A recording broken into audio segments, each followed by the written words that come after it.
So thank you for really inviting me to be part of this series of talk.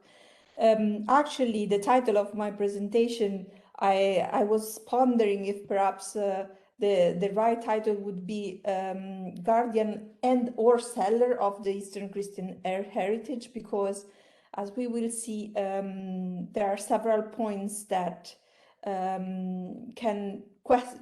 we can question about and wonder about if Paul Sbath really anyway, even in his sale of part of his library, was keeping his role as a guardian of the Eastern Christian heritage, and I will try to explain how.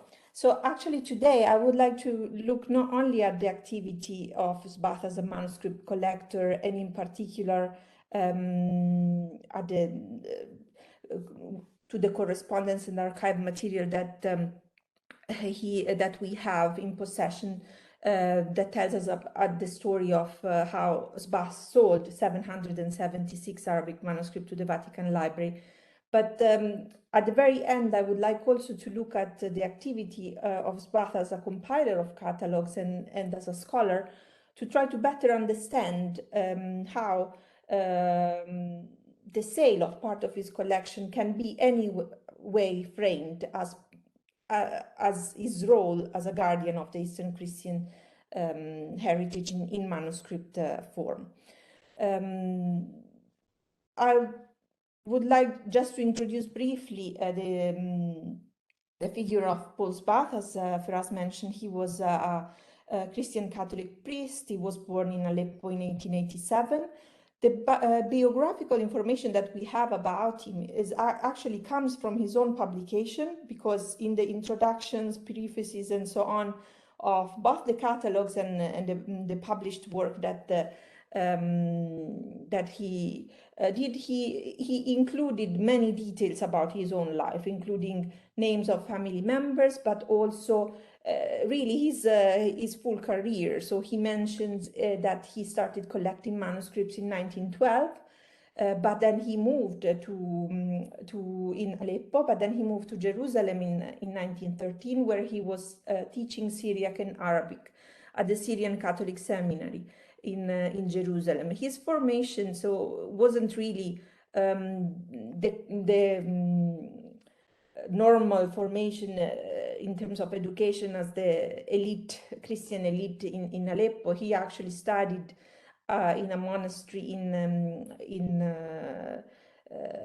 Lebanon, but then clearly he managed to then become teacher in Syriac and Arabic. But he was forced to move back to Aleppo when the First World War started. He was planning to go for a study trip to Europe, but he had to cancel those plans. In Aleppo, though, he kept collecting manuscripts during the war, to the point that he reached a number of more than 1,300 manuscripts just in his own collection. And when he went back to Jerusalem, where he already had collected some manuscripts, he mentions again that he didn't find them there, probably because they were stolen, as he says, by the Ottomans during the war.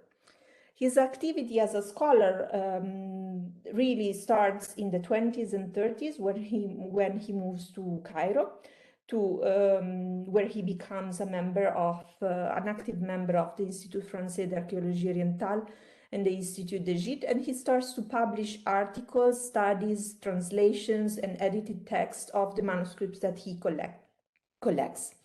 But mostly he is known not really as a major scholar. His publications are really little known. He is mostly known for the fact that he sold part of his collection to the Vatican Library. In particular, he sold 776 manuscripts. The deal was completed, it ended in 1927, but as we will see from the archive material that we have, it started already in 1911. So it took several years to be completed.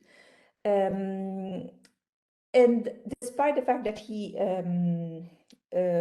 sold his collection, he keeps publishing catalogues, and in particular the catalogues of his own library after 1927, so between 1928 up to the end of his life, attesting to the fact that he was collecting manuscripts, and as we will see, that his intention was to complete the collection and have it all together at the Vatican.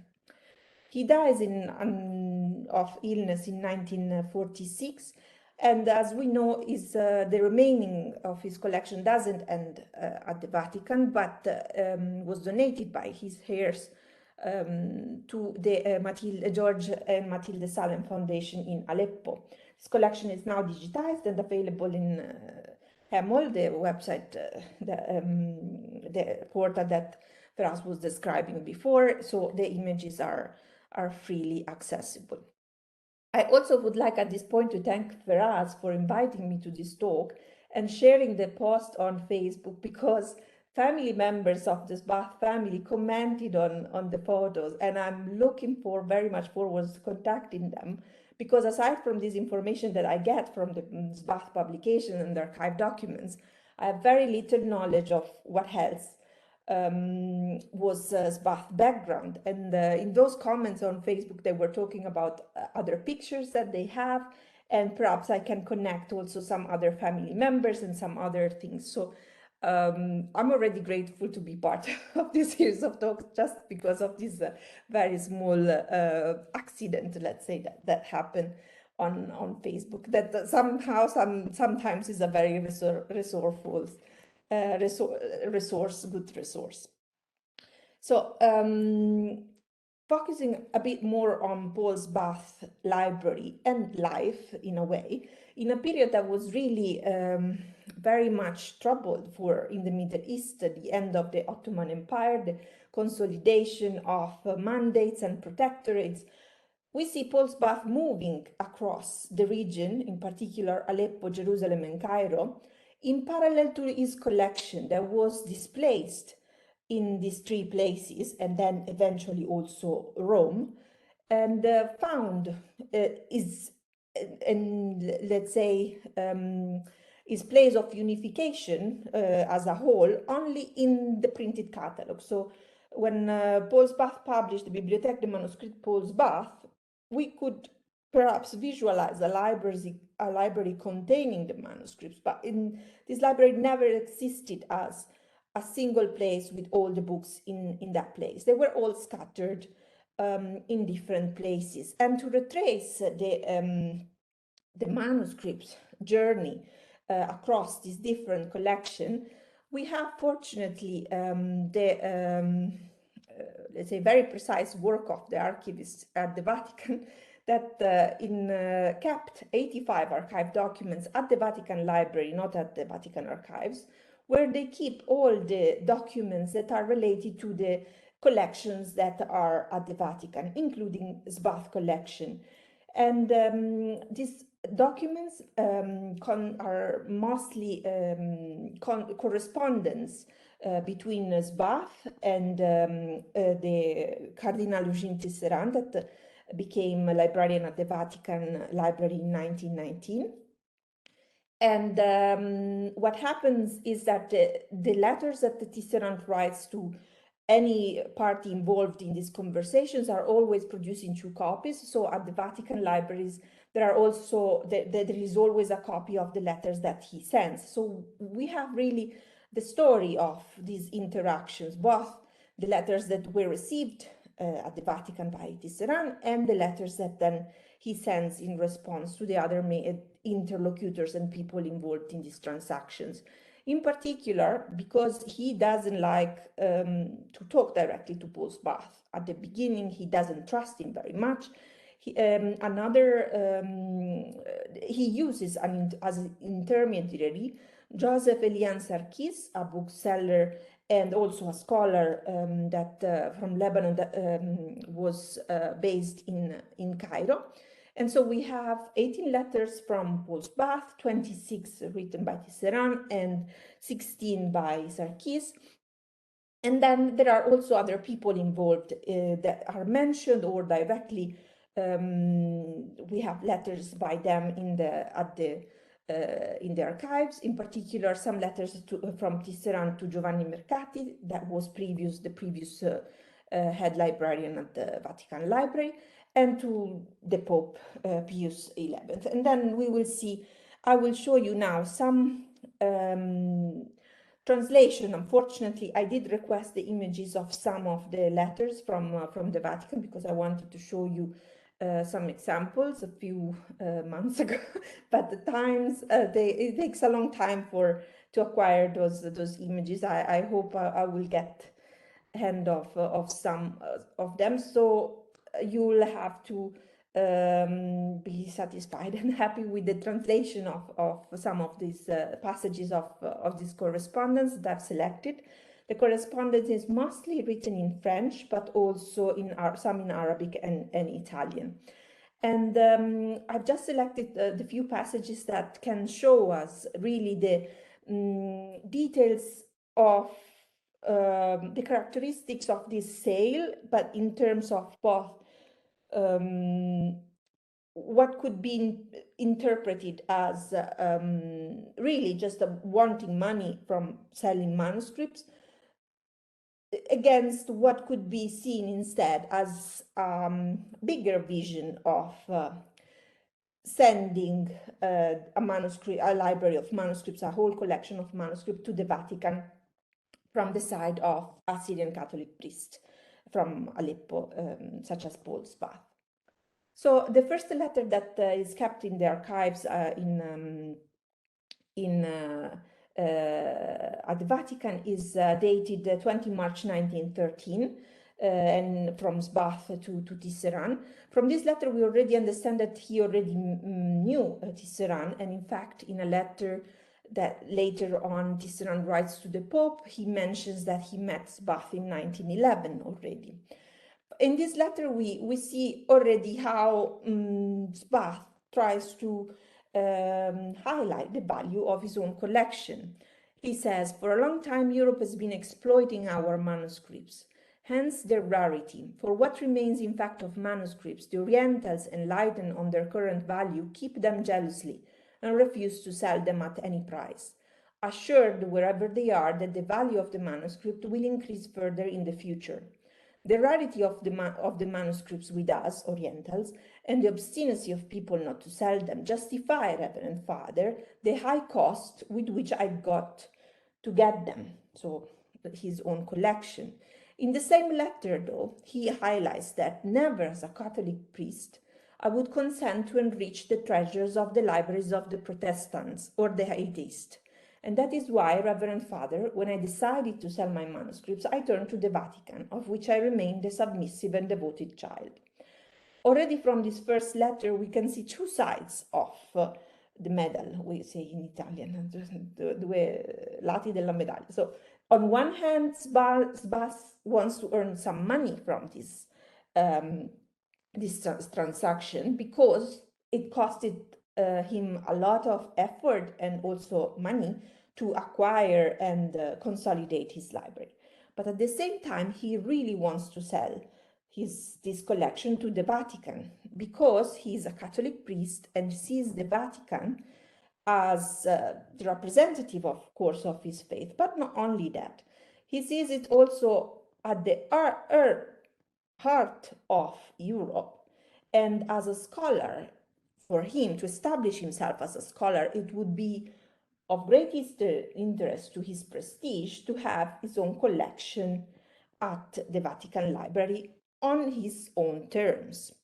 In fact, when a few years later, in respect to this correspondence, we jump to 1923, when the intermediary used by Tisserand to communicate with Sbath starts dealing with Sbath, he comes across the first issues that he encounters at dealing with this kind of a problematic figure, to the point that he writes to Tisserand, "Father Sbath is a real maniac. He had replied to me while I was in Beirut, and I met him upon my return to Cairo. He still maintains his request for 2,000 Egyptian pounds and won't give up. I don't think it's worth this price, the collection of manuscript. Father Sbath claims that other people made him more advantageous offers, including an American library who offered £3,000 and another library in Rome who made him a good offer. I told him clearly that I did not believe him. Both Sarkis and Tisserand, from their sides, they don't trust Sbath. They think that he claims to have a library that is worth much more than what they are willing to offer him. To the point that they also think that Sbath is a bit crazy in a way. Tisserand replies to Sarkis, and he is interested in the fact that the United States are interested in purchasing this type of library because before this date, and so we are at the beginning of the 20th century, they were mostly interested in Islamic manuscripts, rare manuscripts and old manuscripts, but those are now rare, and there is a turning point in the interest towards certain types of manuscripts, also from the side of the Eastern Christian heritage and those manuscripts that tell the story of how the Eastern Christian churches come to be and so on in the Middle East. And this is what mostly characterized Sbath Library. And this is why also the Vatican is very interested into acquiring the library. Sarkis replies to Tisserand at this point, starting to doubt himself. So before he thought that Sbath was a bit crazy, that he was pretending too much, and that he was lying about other people offering money. But then it turns out the next year that Sbath was actually receiving other offers. And despite the fact that he was willing to now increasing too much the amount of money that he wanted from the Vatican, Sarkis starts to doubt. He writes, before leaving Cairo 15 days ago, Father Sbath would often come to see me to tell me about his famous collection of manuscripts, whose price increases every day as he wants. Imagine that he assures me that he was offered 10,000 Egyptian pounds for it. Despite the offers made to him, especially from Holland, he still insisted on handing over his books to the Vatican Library. But he finds that the price offered by you is very low. Indeed, I could understand from another source that he was offered 3,500 Egyptian pounds by the library in Holland. The catalogue of his manuscript is now published in Les Échos d'Orient, and you can judge for yourself the value of these books. The intermediary Sarkis starts to doubt himself as being capable of valuing these books. Now there are other libraries that are offering Sbath instead of 2,000 pounds, that is the maximum that the Vatican wants to offer him, even 3,500 Egyptian pounds for the collection. So Sarkis says, I don't want any responsibility. You have the catalogue of Sbath manuscripts. Why don't you, saying to Tisserand, why don't you evaluate them and make another offer? And we don't have any other correspondence in this sense, in this regard, up to the next year, where again Sarkis writes to Tisserand and says, look, never mind, Sbath didn't accept those other offers. He really wants to sell it to the Vatican Library, and is also happy to accept the 2,000 Egyptian pounds for it. Are you still willing to buy this collection? And at this point, Tisserand, I will sum up what's happening here. Tisserand says, yes, I want to buy this collection. I am ready to come and pick it up. So he planned all the journey. He asked permission to the Pope. He gets the permissions to pay, translated in Italian liras, 160,000 Italian liras for the collection. And he allows also for the budget for the traveling and so on. So he travels between, he will travel then in 1926 to get the manuscripts. But before, when they sign the agreements, there are some pretenses that Sbath asks to Tisserand that are very peculiar. Sarkis writes to Tisserand the year before Tisserand travels to get the collection. Father Sbath would like to keep the title of owner of the collection and would like to keep publishing his catalogues under his own name. The amount given to Sbath are not for the manuscripts, but in compensation for Sbath's work, and this is why the deal should not be divulgated. These are the conditions that Sbath asks, the final conditions that Sbath asked Tisserand for selling his library to the Vatican, to which Tisserand says, how can, of course, Father Sbath will continue to publish his catalog and his editions, that is understood, but I don't see how he intends to remain the owner of his collection. Does he claim that his heirs, for example, can claim it after his death? It would be a strange claim. We will not disclose the price at which we will have bought his collection. It is not our custom, but we cannot vouch for a secret of which we are not the sole custodians. So here we are in front of the main point, really, that distinguishes the interpretation of this transaction of manuscripts from the point of view of Sbath and the point of view of Tisserand. Tisserand sees Sbath as a broker, as we call them in this series of talk, who wants to sell his manuscripts, and he is ready to buy them for a certain price. Sbath instead sees himself as the owner of a collection that he would like to endow, as is the custom in the Middle East, to endow a collection of manuscript to a certain library or a certain institution, keeping the name of the owner in a prestigious way, as this is the library of, in this case, Paul Sbath, and keeping so the name, in this case, he wanted also a portrait of himself hanged in the walls of a room at the Vatican Library, completely dedicated to his library collection. Of course, this message, and what else? Why does he write that the amount paid is not for the manuscripts, but is in compensation for Sbath's work? Because if he sold the manuscript for money, that's not an endowment. But if he gets the money as a compensation for his work as a collector and as a cataloger, he can still pretend that he endowed the manuscripts to the Vatican Library, establishing himself as a patron, one of the main patrons at the Vatican. And this message gets completely lost in translation, of course, also because perhaps the intermediary didn't even understand. Probably Sarkis also was confused in that sense. And when the time comes that Tisserand is traveling to the Middle East, the problems arise because Paul Sbath didn't get the confirmations that he wanted from Tisserand in that sense, to the point that Tisserand goes to the Middle East and doesn't even see one single manuscript that are owned by Paul Sbath. And all his journey is absolutely for nothing. Sarkis writes to Tisserand when he is still traveling, saying that Father Sbath is in Cairo when he was supposed to be in Jerusalem to meet Tisserand with all the books. I told him last Tuesday to send his manuscript to Beirut from Aleppo so that you can receive them at the beginning of April. He found 1,000 of pretexts not to leave. He's such a weak man. He evoked the Syrian revolts, the plague, the bandits, and I don't know what else. Although I threatened to take him in front of the apostolic delegate, he ended up telling me that he will wait for your arrival in order to decide about the dispatch of the manuscripts. What happened next?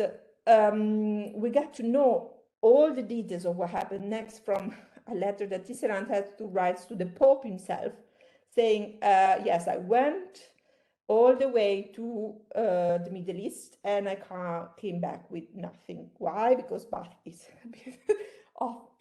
crazy. He did not, to the point that he said, it occurred to me that Father Sbath did not actually have all of the manuscripts in his catalogues because he couldn't see any of the manuscripts. He denies these suspicions and solemnly affirmed that the manuscripts were really in his possession and that they would one day be handed over to the Vatican, but he could not say when. I even considered the possibility of opening a legal case against Father Sbath. The signed promise to sell that Mr. Sarkis gave me would have been sufficient, but Father Sbath is a Catholic priest, and there would be a scandal in bringing a lawsuit against him, even indirectly. So this is the reason why there was no lawsuit, but also really Tisserand wanted to get these manuscripts and kept pursuing them nevertheless. At this point, Sarkis disappears from the picture, and Sbath and Tisserand start writing to each other directly. Sbath saying, okay, I promised you in Beirut, and I'm ready to send my manuscript to the Vatican at a date that suits you. But still, he keeps underlying his pretenses, that is, I would like it to be kept in the Vatican in a special room that is separate from the rest of the library, that this room is called Father Sbath Library. My friend Ahmad Pasha Zaki did the same with his library. He endowed it to the Egyptian government, but on condition that it is not attached to the Egyptian library. It is now in Al-Jawri school in Cairo and bears the name Al-Hizan al-Zakiya. As for the amount that will be given to me as compensation, I leave it to you to estimate it. So here it appears that he's not even interested anymore in the money. He really wants his name at the Vatican in a beautiful room to be attached to the library, because this is perhaps what he's most interested into. Of course, Tisserand says, we have already dealt with all questions relating to this transfer. I already explained to you why giving each of your manuscript the name of Codex Batianus is much better than having them in a special room. In no library in Europe are manuscripts readily available to readers. And with us, they are either locked in 3 rooms in cement and iron, which look like gigantic strong cages, giving the maximum security. The case of Ahmed Zaki Pasha's library is quite different, since his collection contains both manuscripts and printed books. And here we can see the difference in approach to the manuscript cultures. From the West and the East, manuscript needs to be kept locked and safe and secure. In the West, in the East, what Sbath really wants is, look, people, this is the amazing Eastern Christian heritage. You can browse it, you can look through it, it's beautiful, and I collected all these manuscripts. This is the work of myself as a Christian Catholic priest, but also as a scholar of promoting the Eastern Christian heritage. In the end, summing up the main details of the transaction happened. Sbath sends the manuscripts to the Vatican. He gets paid very little for them. Instead of 160,000 Italian liras, he gets only 80,000 liras. First of all, because he sends less manuscripts. Instead of 988 manuscripts that he promised, he sells about 730 manuscripts to the Vatican. But mostly Tisserand looks at this manuscript for the first time when they arrived at the Vatican, and he sees that in the catalogue that Sbath published, he backdated some of them. And Tisserand values those manuscripts in codicological terms, like the most precious are the oldest, and you backdated them, so they're not worth what you are saying. So I'm giving you less money. Nevertheless, in a document that was disclosed only very recently for papal Vatican legislation, we find the last wishes of Paul Sbath, that in his deathbed says that he wants to donate the remaining part of his collection, so not gaining anything because he's dying, to the Vatican, for it to be altogether kept at the Vatican Library. And his wishes are then passed to Tisserand by the people that were with him to the very last. But as we know, this never happened, because the books then were transferred by his heirs to the George and Matilde Salem collection in Aleppo. So this, I'd like just to briefly conclude with some thoughts on this. On these transactions, on this correspondence, before I go through the publications and catalog, the activities as a cataloger and scholar of Paul Sbath, just summing up a few main points that we can already grasp from these main events. I totally believe that at a certain point Sbath really needed money, and he was willing to sell the manuscripts also because he wanted to earn some money. But at the same time, I think that there are stronger elements to identify still Sbath as a guardian of the Eastern Christian heritage, in the sense that if we contextualize is this transaction at the time, what he really wanted to do was to establish a library made mostly of Eastern Christian author in the middle of Europe at the Vatican, in his imagination accessible to everyone, and of course to establish his own prestige as a scholar of the Eastern Christian heritage by calling this collection this library as the Sbath library. And he wasn't willing to sell it to anyone else because no one else would be as great as the Vatican. These few points are somehow, I think, reinforced by the activities of Sbath as a cataloger of manuscripts. He printed published several catalogs, not only of the manuscripts of his own collections, but also of manuscripts of manuscripts that were not part of his own collection, and in particular. I will go back to this. And in particular, he published one catalog called Al-Fihris that basically gathers the manuscripts that he saw during more than 20 years of his activity of collecting manuscripts that he saw in other collections, in particular in Aleppo. Published a work in 3 volumes and a supplement volume, and he was still aiming to publish more volumes, but unfortunately he died. Again, all these publications are written in French, so the audience is again an international audience. And interestingly, what happened? Yeah.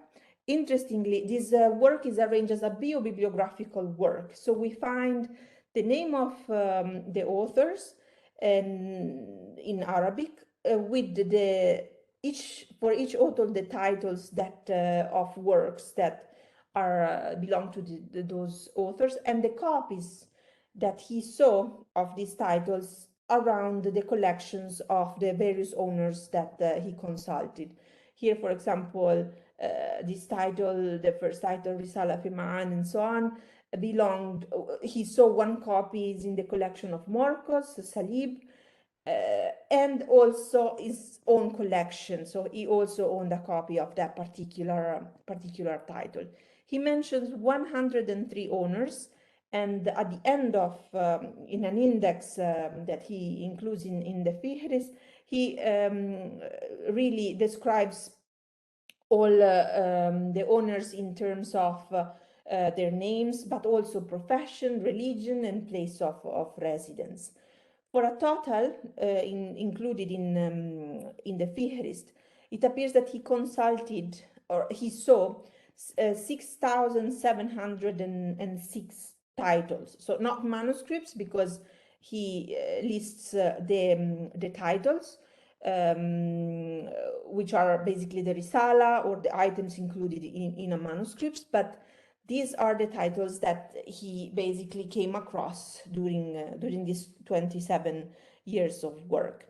And what is interesting about these owners is that not only they came from Aleppo, Cairo, Jerusalem, and Mosul, but mostly from Aleppo, but they also were part of different communities of all possible Christian confessions, but also Muslim and Jewish owners, as well as all possible social backgrounds, from booksellers to merchants to lawyers, doctors, priests, and so on. So he didn't distinguish the owners. He was just interested in really browsing all the possible titles, in particular pertaining to the Eastern Christian heritage.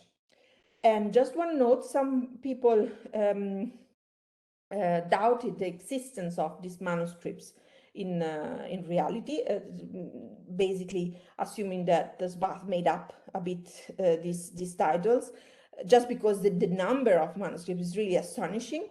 But for example, I ran a search in Hamel platform of the owners of the manuscripts that he lists in the Fihrist, in his index. And I came across a few owners just by themselves, but I really pinpointed one manuscript owned by Mikhail Yusuf Bassal that is listed in the Fihrist as well. It's nice to know that the scribe is a woman. It's a nice day to remember that there were also women scribes active in the Middle East. And since among us there is a participant, Vivian, she's really dealing with this topic, so soon we will hear more about female scribes and collectors in the Middle East.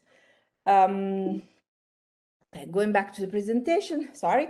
So in the Fihrist, this particular title is mentioned as being owned as Bassal, and so we know that this manuscript, this is the manuscript that Sbath saw. And we know that they exist, and it would be very interesting to start retracing the copies of the manuscripts that are in the Fihrist that Sbath saw, because they are out there. And I just could retrace one, but there are more than 6,000 titles that should be retraced. And this already enlightened us on how rich the Eastern Christian heritage in particular was at the time. And we can already see how this Fihrist is really the epitome of Sbath as a guardian of the Eastern Christian heritage in the contents, the specific selections of the authors and titles, but also in the structure of the Fihrist as a bridge between a library catalog and a bio-bibliographical work, highlighting Sbath's intention again of creating a library of Eastern Christian heritage that went beyond the scattered collection, but yet was linked to physical objects.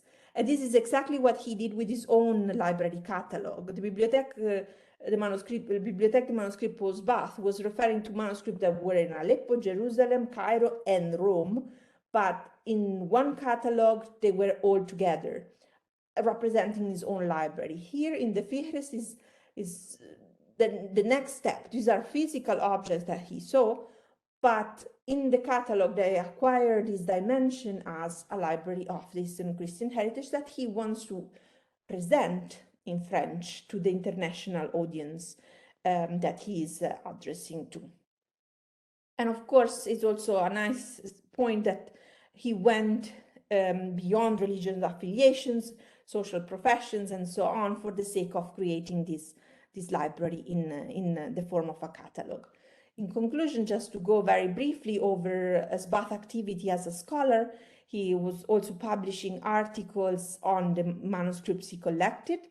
And it's very nice to see that in the articles, studies, and translations, then in some of the copies that he then sent of his publications to European libraries, he included the notes. And when I was working in Oxford, also with Feraz, I came across the publication that he himself sent to this library at the time, at the Western Library. He included this note that asks, "Please, can you confirm that you received the book? This is my address." Of course, we don't know if the librarian at the Oxford Library replied to him, but this is just one of the many notes that I actually came across. So again, what was he doing? He was publishing these studies, and he was the studies that were mainly concerning translation of work by Eastern Christian authors, and he was sending them to Western libraries, again, to promote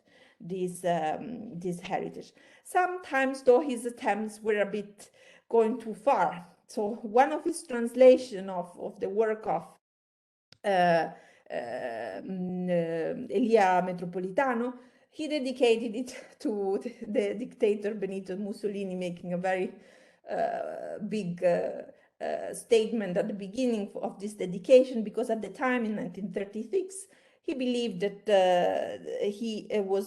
Mussolini was a contributor to the spreading of the Latin civilization in the East. This is just funny last note on Sbath's attempt to establish again and connect the Eastern Christian heritage to the world with the West in this way. So in conclusion, I would like just to say that both the collecting manuscripts, cataloging and publishing, but at this point also the sale of the manuscripts that Sbath does, all fits very well in the frame of his activity as a guardian of the Eastern Christian heritage. It all connects, and it all makes sense in this way, as well as though with some side notes of course he wanted to earn some money, and of course he wanted to establish his own prestige. Thank you very much for listening to the presentation.